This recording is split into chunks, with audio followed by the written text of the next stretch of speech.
Amalan apa yang paling disukai Allah?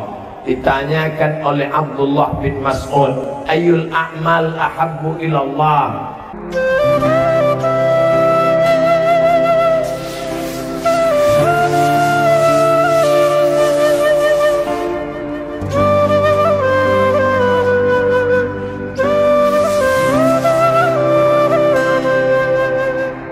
Amalan apa yang paling disukai Allah? Ditanyakan oleh Abdullah bin Mas'ud, Ayyul a'mal ahabbu ilallah? As-salatu ala waktiha, salat pada waktunya. Qultu summa ayyun, apalagi?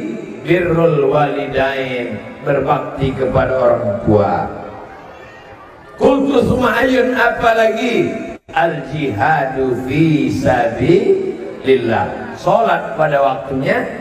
Anak bapak ibu tak perlu khawatir, zuhur tepat waktu, asar tepat waktu, tapi subuh, maghrib dan isya tanggung jawab bapak ibu di rumah. Tanggung jawab siapa yang lebih besar, guru atau bapak ibu?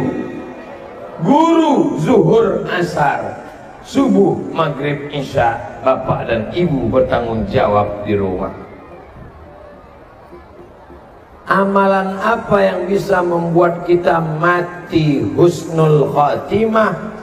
Istiqomah. Makanya kata ulama tasawuf, al istiqamah khairum min alfi karamah. Satu istiqamah lebih baik daripada 1000 karamah. Bisa jalan di atas air, bisa terbang di atas awan, bisa bicara dengan binatang, mendengar tasbih pohon kayu. Kalau tak ada istiqomah, tak ada gunanya.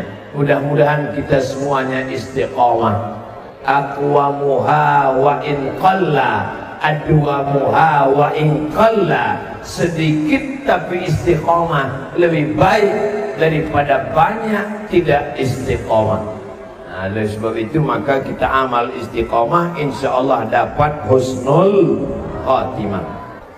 Apa yang harus saya lakukan apabila teman saya pacaran, sedangkan kita sudah menegurnya berkali-kali? Mudah-mudahan yang pacaran putus.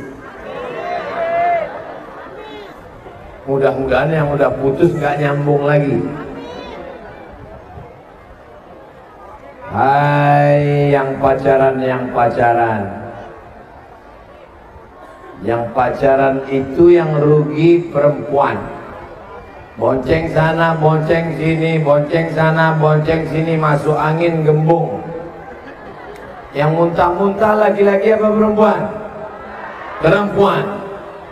Yang hamil, yang malu laki-laki apa perempuan? Perempuan. Yang melahirkan anak meregang nyawa laki-laki apa perempuan? Perempuan. Kalau kebetulan nasibnya jelek, mati melahirkan, perempuan.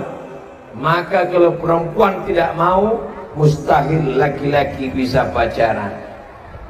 Kalau kau gagah perkasa, bukan dengan badanmu yang berotot. Kalau kau gagah perkasa, bukan yang berani membonceng. Kalau kau gagah perkasa, datang ke rumah ayahku, katakan kupinang kau dengan bismillah. Kalau kau gagah perkasa, datang ke rumah, bawa alat seperangkat alat sholat dan kitab suci Al-Quran. Oleh sebab itu maka pendidikan agama menjadi modal utama, tapi kontrol orang tua juga luar biasa. Mudah-mudahan anak-anak kita diselamatkan dari pacaran-pacaran. Bagaimana menyikapi perbedaan-perbedaan yang ada, Ustaz? Banyak perkara berbeda dari para kelompok-kelompok kajian masing-masing, memberikan dalil. Mana yang menjadikan kami sebagai penuntut ilmu yang masih awam ini bimbang mana yang harus kami ikuti? Saya dalam akidah ikut mazhab Abul Hasan Al-Asy'ari. Dalam bidang fikih mengikut mazhab Muhammad bin Idris Syafi'i. Dalam bidang tasawuf mengikut Imam Abu Hamid Al-Ghazali. Tapi saya tak menyalahkan kawan saya yang ikut Imam Maturidi. Saya tidak menyalahkan teman saya yang ikut Hanafi, Maliki, Hambali, karena masih dalam Ahlus Sunnah wal Jamaah. Tapi saya pribadi, kalau diminta untuk menjadi imam, maka saya tanya dulu, di sini biasanya pakai kunut atau tidak? Pakai, Pak Ustaz. Saya maju. Di sini pakai kunut atau enggak? Enggak, Pak Ustaz. Saya batuk, cari imam lain. Karena saya kalau subuh pakai kunut. Dulu yang orang kelahi, ini pertanyaan zaman dulu. Yang kelahi antara kunut enggak kunut itu dulu. Sekarang orang udah enggak kelahi lagi masalah kunut enggak kunut, karena sama-sama enggak sholat subuh. Apa syarat seorang mengajar? Apakah harus dari pesantren ataukah dia harus LC dulu?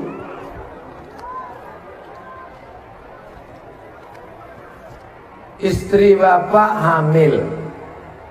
Istri bapak hamil 9 bulan 9 hari, kurang 1 hari lagi. Tiba-tiba mules. Papa mules, Pak.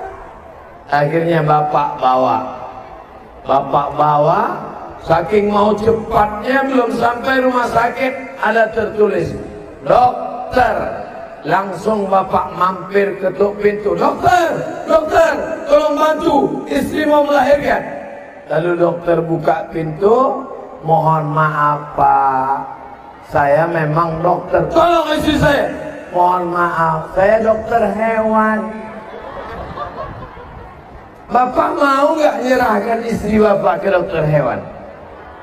Tidak. Karena menurut bapak ini bukan ilmunya.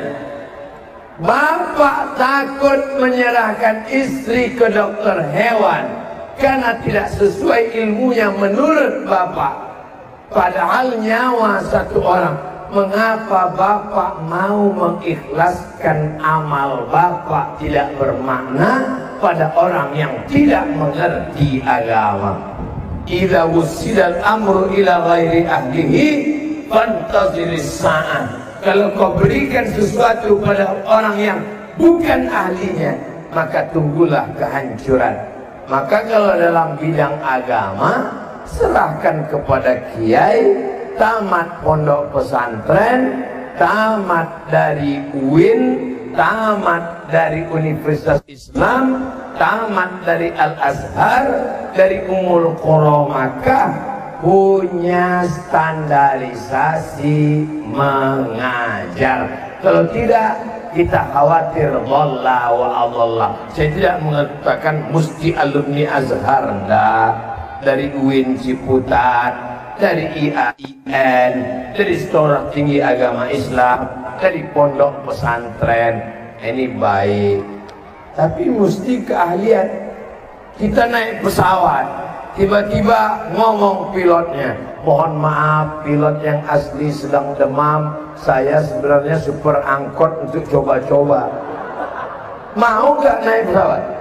Walaupun gratis, saya yakin turun semua. Sedangkan untuk naik pesawat dari Pekanbaru ke Jakarta aja kita nggak mau. Kenapa ibadah kita, sholat kita, puasa kita, akidah kita serahkan pada orang yang tidak mengerti agama? Kenapa demikian? Maka penting mencari guru. Al-isnad minad din, kata Imam Abdullah ibn Mubarak. Sanad itu bagian dari agama. Laulal isnad laqala man sya'a ma sya'a. Kalaulah bukan sanad keilmuan dari kiai tuan guru sampai kepada sahabat Nabi, maka tak mungkin amal kita benar. Maka insya Allah di Jakarta ini masih banyak para alim ulama. Ikuti kajian Kiai Haji Al-Fadil, Kiai Mahfud Asirun, baca kitab kuning tasawuf, nama kitabnya Tambihul Mu'tarrid, peringatan pada orang-orang yang tertipu merasa sedang beramal padahal sebenarnya tidak beramal. Andai saya di Jakarta, andai saya tinggal di Jakarta, pasti saya tidak absen mengikuti kajian kitab Tambihul Muhtarin yang ditulis oleh Imam Abdul Wahab As-Sa'rani, ulama besar, murid dari Imam Jalaluddin Abdurrahman As-Suyuti, di antara wali-wali Allah Subhanahu wa Ta'ala. Ikuti kajiannya, cari jadwalnya, nama kitabnya Tambihul Muhtarin. Apa yang lebih baik kita lakukan apabila ketika pelajaran berlangsung langsung terdengar azan?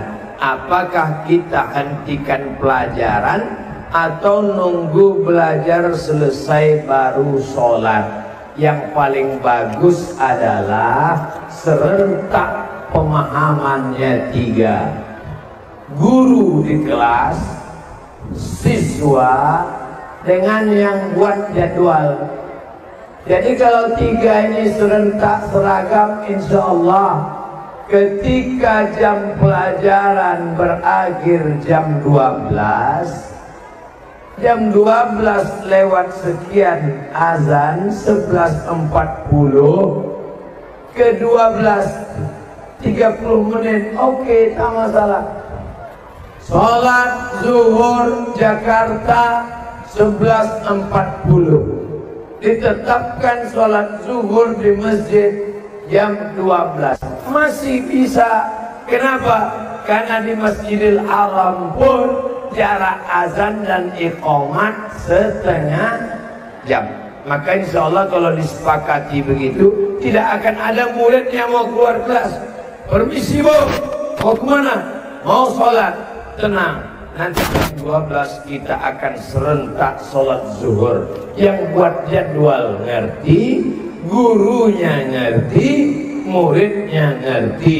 Sholat jam 12. Adapun 20 menit menanti itu memang biasa dilakukan, bukan termasuk orang yang fawailul lil musallin. Bagaimana cara menanamkan karakter baik pada anak didik sesuai ajaran agama Islam? Dipanggil satu-satu. Baca doa makan, Allahumma barik lana fima razaqtana wa qina azabannar. Baca doa pergi dari rumah, bismillahirrahmanirrahim, tawakkaltu 'ala Allah, la haula wala quwwata illa billah. Baca doa naik kendaraan, subhanalladzi sakhkhara lana ma kunna lahu muqrin wa inna rabbina munqalibun. Baca doa mau tidur, bismika Allahumma ahya wa amut. Baca doa bangun tidur, alhamdulillahilladzi ahyana ba'da ma amatana wa ilaihin nusyur. Hafal doa tapi tidak pernah berdoa. Ada enggak ini? Hafal doa tapi tidak pernah berdoa, karena doa hanya teori. Maka cara mendidik adalah praktek, bukan teori. Ketika mau makan langsung Allahumma barik lana fima razaqtana wa qina azabannar. Ketika mau keluar rumah langsung bismillahirrahmanirrahim Allah. Ketika mau masuk WC langsung Allahumma inni a'udzubika minal khubuthi wal khaba'ith. Ketika akan tidur langsung bismika Allahumma ahya wa amut. Jangan dibaca sekarang, nanti tidur. Jadi jangan teori-teori, langsung prakteknya. Akhlak itu bukan teori. Akhlak menurut bahasa, akhlak menurut istilah, akhlak menurut etimologi, akhlak menurut terminologi. Bukan itu, praktek langsung. Saya berumur 30 tahun. Saya belum melihat Rasulullah dalam mimpi. Apakah keadaan ini dianggap sebagai celaka? Standar melihat Rasulullah di dalam mimpi nampak atau tidak nampak tidak termasuk bagian dari kewajiban seorang muslim. Melihat Rasulullah dalam mimpi adalah hadiah dari Allah Subhanahu wa ta'ala. Sahihkah hadisnya? Hadis sahih. Man ra'ani fil manami faqad ra'ani bi anna syaitana la yatamassalu bi. Siapa yang melihat aku dalam mimpinya, kata Rasulullah, maka sungguh dia melihat aku, karena setan tidak bisa menyerupai aku. Tapi orang yang melihat Rasulullah itu melihat karena ilmu, bukan melihat karena ngawur. Ustaz, tadi malam saya mimpi jumpa Rasulullah. Gimana bentuknya? Jenggotnya putih, rambutnya putih, kumisnya putih. Itu bukan Rasulullah, itu drunken master. Karena Rasulullah itu dalam kitab As-Sama'il Al-Muhammadiyah, jenggot dan rambutnya putih tak sampai 20 helai. Jadi orangnya berilmu dulu, la ilaha illallah betul, tapi lihat pangkal ayatnya, fa'lam annahu la ilaha illallah. Belajar ngaji ilmu. Kalaupun sudah mimpi jumpa Rasulullah, setelah mimpi jumpa Rasulullah itu menjadi tukang ngomong banyak bicara, atau hatinya makin khusyuk, menjadi orang yang makin banyak ibadah, atau justru makin sombong membanggakan diri. Melihat Rasulullah, hati menjadi tenang. Melihat Rasulullah, sholat bertambah khusyuk.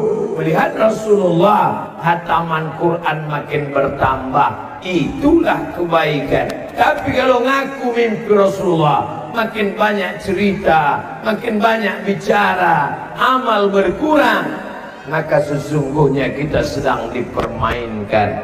Na'udzubillah. Itulah beberapa pertanyaan.